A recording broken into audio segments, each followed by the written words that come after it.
اعوذ باللہ من الشیطان الرجیم بسم اللہ الرحمن الرحیم اللہم صلی علی سیدنا و مولانا محمد وبارک وسلم وصلی علیہ. معزز ناظرین و سامعین السلام علیکم ورحمۃ اللہ وبرکاتہ. معزز ناظرین، نورانی قیدی کی پہلی دو تختیاں ہم نے مکمل طور پر پڑھ لی ہیں. ہم اب تیسری تختی شروع کرنے لگے ہیں. معزز ناظرین، یاد ہے کہ تیسری تختی جو ہے یہ پچھلی دو تختیوں سے ہٹ کر ہے.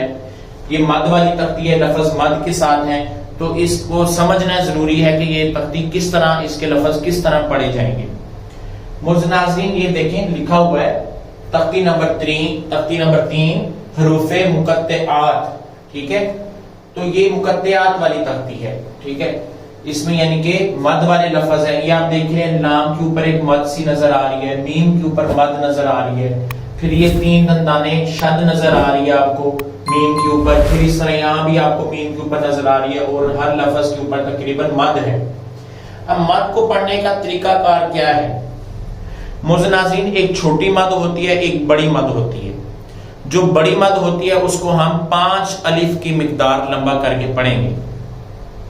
ٹھیک ہے، اس کی 5 الف کی مقدار کا اندازہ کس طرح لگایا جائے گا؟ وہ اس طرح ہے کہ ہاتھ ہے نا آپ، اس کی بند انگلیوں کو کھولنا یا کھلی ہوئی انگلیوں کو بند کرنا.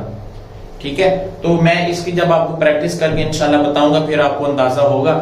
تو یہ اس پہ زیادہ محنت کی ضرورت ہے، تو ہم اس کو اچھے طریقے سے پڑھیں گے. چلیے آئیے اپنے سبق کی طرف بڑھتے ہیں. سب سے پہلے تعوذ اور تسمیہ کی مشق کرتے ہیں.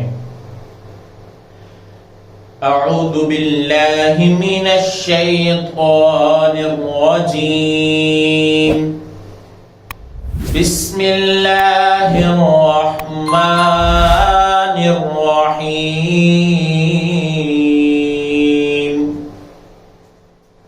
تختی نمبر 3 حروف مقطعات.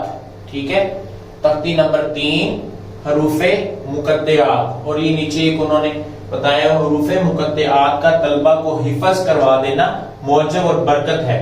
ٹھیک ہے، اس کو آپ زبانی، اس کو لوح قرآنی بھی کہتے ہیں. اس کو اگر آپ زبانی یاد کرتے ہیں، صبح پڑھتے ہیں، تو یہ اس کے اوپر لکھا ہوا ہے کہ آپ اس کو زبانی بھی یاد کریں. ٹھیک ہے، تو یہ پہلا لفظ ہم پڑھیں گے. ٹھیک ہے، الف کے اوپر مد نہیں ہے، ہم الف کے اوپر مد نہیں پڑھیں گے. لام کے اوپر مد ہے، لام کو میم کے اوپر لا کر تھوڑا سا روک کر پھر ہم میم پڑھیں گے. ٹھیک ہے، اب مد کی ادائیگی اور 5 الف کی مقدار جس طرح میں نے آپ کو بتایا یہ کس طرح ہوگا، اس کا اندازہ کس طرح ہوگا. جس طرح آپ دیکھیے گا، الف کو جب پڑھ کے میں لام شروع کروں گا تو یہ ہاتھ کی 5 انگلیاں ہیں. ان کو میں جب ایک ایک کر کے کھولوں گا، جتنا ٹائم اس ہاتھ کی 5 انگلیوں کو کھولنے میں لگے گا اتنا ہی ٹائم ہم اس مد کو کھینچ کر پڑھیں گے. ٹھیک ہے، یہ ایک آپ کو قاعدہ بتا رہا ہوں. اگر آپ اسی طریقے کے ساتھ ساری مد پڑھنے لگ جائیں گے تو انشاءاللہ پھر مد میں آپ کی غلطی نہیں آئے گی. شروع کرتے ہیں جی. الف لام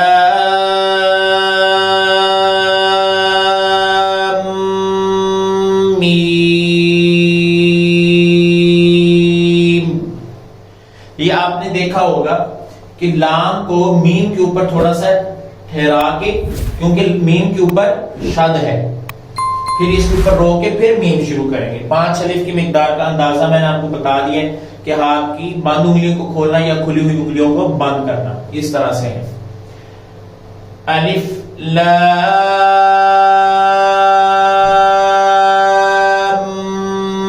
میم.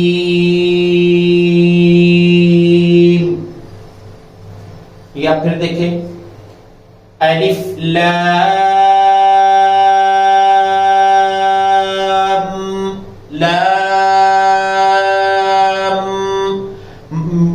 کے لیے جب آپ ہونٹوں کو جوڑیں گے تو اس کے اوپر ہم نے لفظ کو، لام کو روکنا ہے. اس کے اوپر الف لام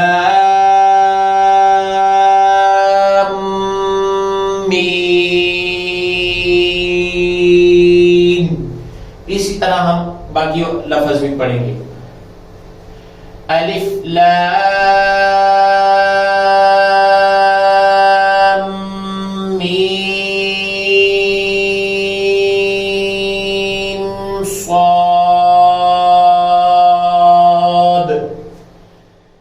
جب ہر لفظ کے مد کے اوپر جب آپ 5 الف کی مقدار لمبا کریں گے تو یہ لفظ کی ادائیگی صحیح طریقہ یہ ہے، اس کی ادائیگی تب ہی صحیح ہوگی۔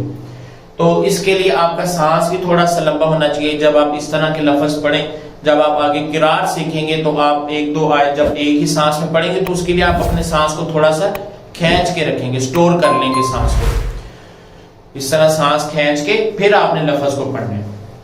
آگے پڑھتے ہیں جی، الف لام را، ٹھیک ہے، یہ کھڑی زبر ہے، ٹھیک ہے، یہ مد کے برابر نہیں کھینچی جائے گی، ٹھیک ہے۔ الف لام را، آگے لفظ ہے الف لام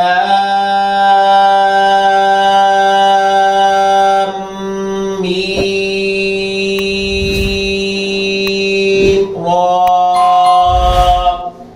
تو معزز ناظرین، یہ جو ہم نے پہلی لائن پڑھ لی ہے، اس لائن کے اوپر ہم جتنی زیادہ سے زیادہ مشق کریں گے، یہ مد والی تختی ہے، اس کے اوپر مشق زیادہ ضروری ہے۔ 5 الف کی مقدار کا اندازہ آپ کو جس طرح بتایا گیا ہے آپ اس طرح پڑھیں گے تو انشاءاللہ آپ جو آگے قرآن پاک میں آیات کے اوپر مد آئیں گے تو آپ اس کو اچھے طریقے سے پڑھ سکیں گے۔ تو آج میں نے آپ کو ایک ہی لائن پڑھائی ہے، اگلے سبق تک مجھے اجازت دیجیے، والسلام۔